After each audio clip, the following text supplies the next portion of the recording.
Hyderabad Suchitra circle కి ఒక విశేషం. మీ లలిత జ్యువెలరీ సుచిత్ర సర్కిల్ కి వచ్చేసింది. ఆగస్ట్ 18న బ్రహ్మాండమైన ప్రారంభోత్సవం. Lalitha jewellery, A block, Green Park Avenue, Suchitra road. మీ లలిత జ్యువెలరీలో ధరలు చెక్ చేయండి. డబ్బులు చాలా చాలా ఆదా చేస్తారు. డబ్బులు ఎవరికి ఊరికే రావు.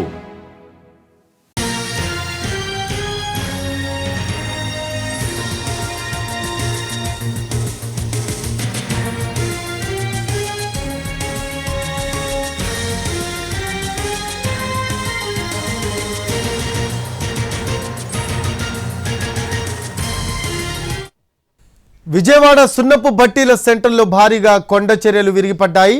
ఓ ఇల్లు మొత్తం నేలకూలింది. ఈ ఘటనలో నలుగురికి గాయాలయ్యాయి. అతిపెద్ద కొండ చర్య విరిగిపడింది.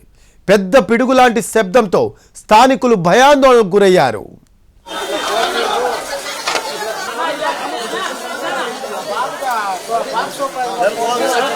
ఎన్టీవీ స్క్రీన్ పై దృశ్యాలు చూస్తూ ఉన్నాము. విజయవాడ సున్నపు బట్టీల సెంటర్లో భారీగా కొండ చర్యలు విరిగిపడ్డాయి. ఓ ఇల్లు మొత్తం నేలకూలింది. ఈ ఘటనలో నలుగురికి గాయాలయ్యాయి. అతిపెద్ద కొండ చర్య విరిగిపడింది. పెద్ద పిడుగులాంటి శబ్దంతో స్థానికులు భయాందోళనకు గురయ్యారు. విడిగిపడిన కొండ చర్యను మనం చూస్తూ ఉన్నాము ఎన్టీవీ స్క్రీన్ పై. సున్నపు భట్టీల సెంటర్లో భారీగా కొండ చర్యలు విరిగిపడ్డాయి. అయితే దీంట్లో ఓ ఇల్లు మొత్తం నేలకూలింది. ఈ ఘటనలో నలుగురికి గాయాలయ్యాయి. అతిపెద్ద కొండ చర్య విరిగిపడింది.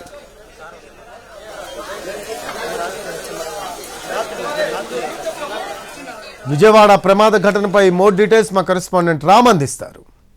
భారీగా కురుస్తున్న వర్షాలకు సున్నబడ్డీల సెంటర్ లో కొండ చర్యలు విరిగిపడ్డాయి. దాంతో ఒక ఇల్లు పూర్తిగా నేలమట్టం అయింది. అయితే దానికి సంబంధించి ఇప్పటికే రక్షణ చర్యలు అయితే కొనసాగుతున్నాయి.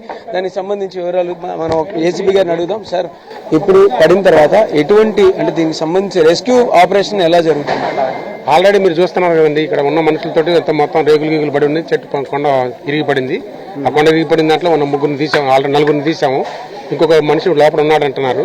అది తీయాలంటే పెద్ద బండ పడ్డది కాబట్టి ఆ బండను కట్ చేసి తీయాల్సి వస్తుంది. ఈ సందులోకి మనకి జేసీబీ కూడా రావడానికి స్కోప్ లేదు కాబట్టి ఆ చెట్టు ఒకటి ఉంది, ఆ చెట్టు నరికిచ్చేసి చెట్టు నరికిన తర్వాత తీసుకొచ్చి జేసీబీ తోటి మట్టి తీపిచ్చేసి ఆ రాయిని కట్ చేసి తీయాలా. ఎవరైనా క్యాజువాలిటీస్ ఏం లేదండి. అవతల పక్క కూడా ఇద్దరు ఉన్నారు. ఇద్దరులో ఒకరు తీశారు, ఇంకొకరు కూడా తీస్తున్నారు. అతను ఊపిరితోటే ఉన్నారు. ఈ కింద రాయి కింద ఉన్నది అనేది ఇంకా వాళ్ళు చెప్పడం ఒక అతను చెప్తున్నాడు.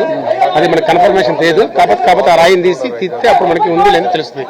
ఇంతవరకు ఏం ప్రాబ్లం ఏం లేదు.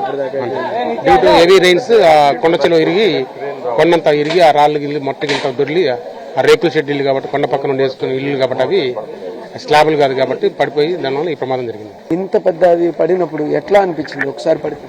మాకే అర్థం అవ్వట్లేదు అసలు ఏంటా ఏమైంది అనేది. మాకేం ఫోన్ చేయలేదు. మరి వాళ్ళందరూ పడిపోయి ఉన్నారు కదా, మాకు తెలీదు. ఇక్కడ చుట్టాళ్ళు ఎవరో మా ఇంటి దగ్గర ఉంటే వాళ్ళు ఫోన్ చేశారు. ఫోన్ చేసి యాండి మీ ఇంటి దగ్గర జనం ఉన్నారు వెళ్ళండి మేము వచ్చాము. ఇంత బీభత్సంగా అయ్యిందని మటుకు మేము అనుకోలేదు. ఏదో ఒక వైపు రేక ఏదో చిన్న ముక్కబడి ఏదో ఇరిగింది అనుకున్నాం.